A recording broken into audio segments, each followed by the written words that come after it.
कि कुछ दिन पहले हम लोगों ने 5 अगस्त को आप ही लोगों को बुला करके एक बेरोजगारी का पोर्टल हम लोगों ने जारी किया था और एक toll free number, missed call number जारी किया था। उसके लिए हम आप लोगों को सूचना देना चाहेंगे। जो बेरोजगारी पोर्टल है उसमें लगभग 9,47,324 बेरोजगार नौजवानों ने अपने बायोडाटा के साथ रजिस्टर किया है। मैं फिर से आंकड़ा दोहरा दूं, जो वेब पोर्टल था बेरोजगारी हटाओ पोर्टल, उसमें बेरोजगार नौजवानों ने लगभग 9,47,324 की संख्या में रजिस्टर किया है। वहीं 5 अगस्त को रिलीज किया गया। वहीं मिस्ड कॉल नंबर पर लगभग 13,11,626 लोगों ने मिस्ड कॉल मार करके रजिस्टर किया। यानी इसका कुल आंकड़ा जो बनता है वो है 22,58,000। 5 सितंबर 22 लाख टोटल जो आंकड़ा बनता है 22,58,950 लोगों ने रजिस्टर किया है। Missed call 13,11,626 13,11,626। आप सब लोग जानते हैं कि देश भर में व्यापक बेरोजगारी की समस्या है। हमारे नौजवान पढ़ लिख करके डिग्री लेकर के बेरोजगार हैं। जिनको रोजगार था उनका भी रोजगार जो है वो छिन गया है।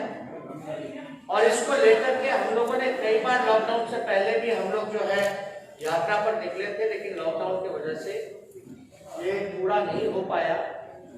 लेकिन लगातार हम लोग जो है बेरोजगारी के मुद्दे पर हमारी पार्टी गंभीर है। हमने पहले भी कहा था, इसको लेकर के हमारी एक्सपर्टीज जो है, इकोनॉमिस्ट जो है, उनसे बातें चल रही हैं। जो इस विषय के जितने भी बुद्धिजीवी लोग हैं उनसे बातें चल रही हैं कि बिहार जो है, खासतौर पे पूरे देश भर में सबसे युवा प्रदेश जो है वो बिहार है और लगभग 60% युवाओं की यहाँ आबादी है। लेकिन बिहार जो है बेरोजगारी का केंद्र बन चुका है इस देश में। सबसे ज्यादा पलायन यही होता है, सबसे ज्यादा गरीबी और भूखमरी बिहार में ही है। और हमने पहले भी जो दर बताया था, आंकड़ा बताया था, जो सबसे ज्यादा बेरोजगारी है 46.6% जो दर है बेरोजगारी का है। ध्यान से सुनिएगा, ये गंभीर मसला है। 46.6 जो परसेंटेज है वो बेरोजगारी का है। हम लोगों ने लोगों को कहा था कि हम लोग बेरोजगारों नौजवानों के साथ हैं और आने वाले समय में अगर हमको मौका मिलेगा तो ये जो भारी व्यापक जो समस्या जो है इसको हम लोग दूर करेंगे। ये वादा नहीं है बल्कि मजबूत इरादे के साथ हम लोगों ने इस पर काम किया। मैं आपको बता दूं, इसके बाद में कुछ आंकड़े भी आप लोगों के सामने रखेंगे। सवाल होगा कि भाई आप रोजगार कैसे दीजिएगा, रोजगार का सृजन आप कैसे कीजिएगा। मैं बिहार के नौजवानों युवाओं से ये कहना चाहता हूं कि राष्ट्रीय जनता दल को मौका मिलेगा, जब सरकार बनेगी तो पहला कैबिनेट मीटिंग जो होगा, पहला जो कैबिनेट मीटिंग होगा, पहले दस्तखत से लगभग 10 लाख नौकरियां निकाली जाएंगी। 10 लाख नौकरियां निकाली जाएंगी। और ये वादा नहीं है, मजबूत इरादा है। हम लोग झूठ नहीं बोल रहे। झूठ बोलने वालों को लोगों ने देखा है, जाना है। साल में 2 करोड़ रोजगार देने की बात कही जा रही थी। दूसरी तरफ 15 साल में जिन लोगों ने सत्ता में राज किया, बिहार को कंगाल बना दिया। एक बिहारी पर लगभग 37,000 रुपए का कर्ज हो चुका है। 12.5 करोड़ की आबादी है। बिहार पर भार हो चुका है। इसलिए हम सब लोग इस चीज को लेकर के गंभीर थे। आप लोगों ने देखा होगा विधानसभा में बेरोजगारी को लेकर के जो आवेदन जिन लोगों ने भरने का काम किया रोजगार के लिए, चपरासी की नौकरी में, ड्राइवर की नौकरी में लगभग 5.5 लाख आवेदनें जो है वो जमा की गई, केवल 250 पदों के लिए। हमने एक और आंकड़ा आप लोगों के सामने बोला था और नीतीश कुमार जी से पूछा था कि भाई पुलिस डिपार्टमेंट, शिक्षा डिपार्टमेंट और आपका जो स्वास्थ्य डिपार्टमेंट है उसमें लगभग 4.5 लाख नौकरियां रिक्त पड़ी हैं। अब आप लोग सब लोग सोच रहे हो कि नौकरियां आप कहां से देंगे, कैसे देंगे, लेकिन कोई ये सवाल नहीं पूछता कि नीतीश कुमार जी पैसा कहां से देंगे। अब तक तो सृजन नहीं किया रोजगार, नियोजनों के नाम पर ठगने का काम किया। और ये जितनी भी नौकरियां राष्ट्रीय जनता दल जो वादा कर रही है, जो देगी पहले कैबिनेट में, ये सरकारी नौकरियां हैं और स्थायी नौकरियां हैं। सरकारी नौकरियां और स्थायी नौकरियां हैं।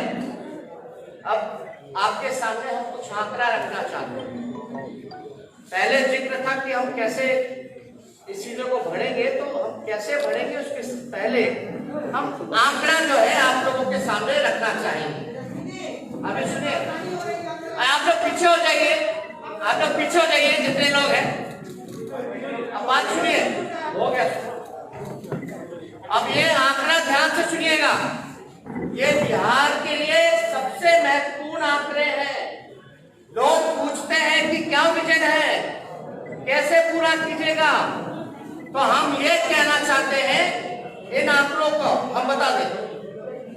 जो स्वास्थ्य विभाग द्वारा तय जो मानक है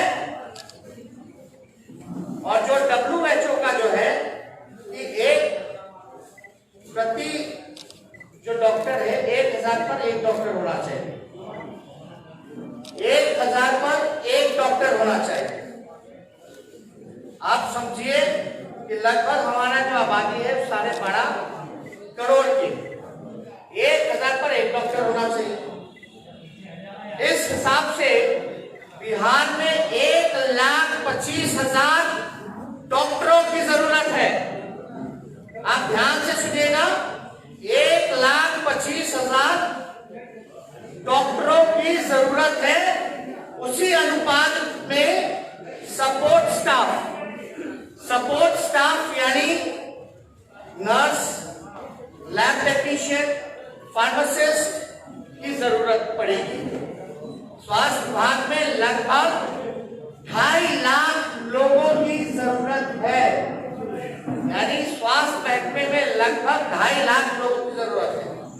जहां तक पुलिस की बात करें, पुलिस कर्मियों की बात करें, पुलिस डिपार्टमेंट की बात करें, तो 50,000 पुलिस कर्मियों का पद जो है वो रिक्त पड़ा है। 50,000 पुलिस कर्मियों का पद जो है वो रिक्त पड़ा है।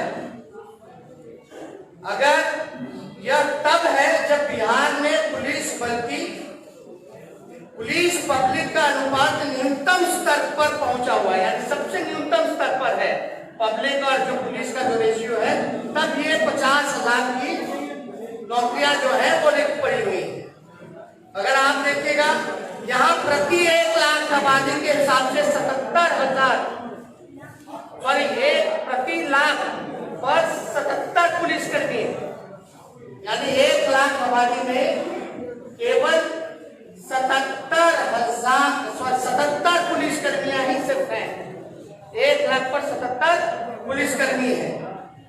अगर मणिपुर छोटे राज्य की अगर हम बात करें, छोटे से राज्य की बात करें मणिपुर की, तो वहां 1 लाख पर 1,000 से भी ज्यादा पुलिस कर्मी मौजूद है। सोच लीजिए मणिपुर जैसा प्रदेश जो है, वहां 1 लाख की आबादी में 1000 से ज्यादा पुलिसकर्मी है, जहां हमारा बिहार 1 लाख पर 77 ही केवल जो है पुलिसकर्मी है। यानी राष्ट्रीय औसत से अगर हम लोग लेकर के चले तो लगभग दुगुना 144 प्रति 1 लाख आबादी है। यानी राष्ट्रीय औसत जो है 144 का है। यानी बिहार इतना पीछे है कि लगभग डबल है राष्ट्रीय औसत। तो हम इतने फिसदी हैं। ये सारे पद सबसे इंपॉर्टेंट है जो खाली है और कुछ पदे हैं जिसकी आवश्यकता है मानकों के हिसाब से। तो टोटल पुलिस का, बिहार पुलिस का जो स्ट्रेंथ है वो 1,26,000 ही है। सोचिए 12.5 करोड़ की आबादी और पुलिसकर्मी कितने, 1,26,000 है केवल। और नीतीश कुमार जी बोलते हैं कि लॉ एंड ऑर्डर को दुरुस्त कर दिए। नीतीश जी, ये हर 4 घंटे पे बलात्कार होता है, हर 5 घंटे पे हत्या होती है। हम जब 15 में थे, 18 महीने आंकड़ा निकाल लीजिए एनसीआरबी का, और आप एनडीए का आंकड़ा निकाल लीजिए 2015 के 18 महीने के बाद का, तो अपराध तो बढ़ गया। डबल इंजन की सरकार है। आप एनसीआरबी का आंकड़ा निकालिए, अपराध बढ़ने का कारण क्या है? 1 लाख में अगर 77 पुलिसकर्मी रहेगा तो आप कितनी उम्मीद लगा सकते हैं पुलिस से कि वो अपराध को कंट्रोल कर सके? तो आपको बता दें टोटल स्ट्रेंथ जो है, आप लोग पीछे हटिए, आप लोग सब लोग। तो आप लोग समझ सकते हैं कि बिहार का टोटल स्ट्रेंथ जो है 1,26,000 है। यानी सिर्फ 77,000 कार्यरत पुलिसकर्मी है, जिसमें कि 50,000 रिक्त पद थे। तो इसलिए राष्ट्रीय औसत से लगभग जो है बिहार में 1.72 लाख पुलिसकर्मी की जरूरत है। अगर राष्ट्रीय औसत का भी लेकर के चले दुगुना, तो बिहार में 1,72,000 पुलिसकर्मी की टोटल जरूरत है। अब आइएगा शिक्षा विभाग में, तो प्राइमरी और सेकेंडरी लेवल पर 2.5 लाख से अधिक स्थायी शिक्षकों की पद जो है वो रिक्त है। जो 2.5 लाख से अधिक स्थायी शिक्षकों की पदे जो है वो रिक्त है प्राइमरी और सेकेंडरी लेवल पर। और कॉलेज और यूनिवर्सिटी स्तर पर लगभग 50,000 प्रोफेसरों की आवश्यकता है। यानी अगर बात की जाए यूनिवर्सिटी की, तो प्रोफेसरों की लगभग 50,000 हम लोगों की आवश्यकता है। राज्य में जूनियर इंजीनियरों का 66% पद जो है वो खाली है। कोई भी प्रोजेक्ट जो है समय पे नहीं होता, 8 साल 10 साल वो लग जाता है। तो जूनियर इंजीनियर जो हर प्रोजेक्ट में जिसको लगाया जाता है ड्यूटी पर, बिहार में 66% जो है वैकेंट पोस्ट है, खाली पद है 66%। पथ निर्माण, जल संसाधन, भवन निर्माण, बिजली विभाग या अन्य विभाग में लगभग 75,000, मैं आपका गिना दूं, 75,000 जूनियर इंजीनियरों की जरूरत है। इसके अलावा जितने लिपिकों हैं, सहायक हैं, चपरासी हैं, ये मिलाकर के लगभग जो 2 लाख पद भरने की आवश्यकता है, जो सपोर्टिंग स्टाफ हो, जिसकी जरूरत पड़े, इनका जो है लगभग आवश्यकता 2 लाख का है। तो ये सारा कुल आंकड़ा मिला करके टोटल जो है वो 10 लाख का बनता है। इसमें हम डिटेल में आप लोगों को प्रेस क्लिप भी व्हाट्सएप पे हम आप लोगों के भेज देंगे, जिसमें कि आप लोग आंकड़े सही रूप से देख सकिए। तो मेरा ये कहने का मतलब है 4.5 लाख तो रिक्त पदे थी और जो आवश्यकता था, जो मानकों से उसको मिला करके जितनी जरूरत पदे हैं जो होनी चाहिए थी, जो ये डबल इंजन की सरकार को इन 15 सालों में रोजगार का सृजन करना चाहिए था, वो हो सकता था। 10 लाख स्थायी नौकरियां, सरकारी नौकरियां दी जा सकती थी, लेकिन नीतीश कुमार जी और इस डबल इंजन की सरकार ने नौकरियां नहीं दी। और हम आपको बता दें एक और बात, ये 10 लाख नौकरियां पहले कैबिनेट के पहले कलम से जो निकलेगा, यानी 2 महीने बाद ये सारे पदों को भरने की कवायद शुरू कर दी जाएगी। बिहार के नौजवानों को ये पदे जो हैं 2 महीने बाद ये भरने की शुरुआत कर दी जाएगी। और दूसरी महत्वपूर्ण बात है, ये केवल सरकारी सेक्टर है। जो बेरोजगार होकर के जो कृषि में काम कर रहे थे, किसान का काम कर रहे थे, अब इस बिल के बाद उनकी भी रोजी रोटी पर इन सरकार ने आफत लाने का काम किया। ये केवल सरकारी स्थायी नौकरी के बारे में हमने जिक्र की है। इसके अलावा भी जब कारखाने लगेंगे, इन्वेस्टमेंट आएगा, आईटी पार्क लगेगा, फूड प्रोसेसिंग यूनिट लगेगा, टूरिज्म में व्यापक सुधार होगा, पर्यटक आएंगे, रोजगार के अवसर, बिजनेस के अवसर, वो व्यापक रूप से रोजगार जो है सृजन का एक बड़ा माध्यम होगा। खेल कूद जगत सारी चीजों को अगर देखेंगे, और जितना अनऑर्गेनाइज सेक्टर है जो सरकार की गलत नीतियों के कारण उसको तबाह कर दिया गया, उन सारे चीजों का जल्दी ही हम आप लोगों के सामने ब्लूप्रिंट, विजन कि उन अनऑर्गेनाइज सेक्टर में हम कैसे काम करेंगे, वहां हम रोजगार कैसे उपलब्ध करेंगे। तो आप समझ सकते हैं कि अगर हम लोगों को मौका मिलेगा तो हमारी पहली प्रायोरिटी होगी कि बेरोजगारों को हम लोग स्थायी नौकरी, रोजगार देने का काम करें, जो कि डूएबल था, किया जा सकता था। अब सवाल पूछे कि 15 साल राज करने वाले लोगों ने बिहार को बेरोजगारी का केंद्र क्यों बनाया? क्यों इतनी लाखों पद और इतनी पदों की आवश्यकता पड़ रही है? चाहे इंजीनियर्स हो, डॉक्टर्स हो, टीचर्स हो, प्रोफेसर्स हो, उनके सपोर्टिंग स्टाफ हो, नर्सेस हो, प्यून हो, चपरासी हो, हर जगह जो है व्यापक। और यहाँ बीपीएससी का तो हाल आप लोगों ने देखा ही।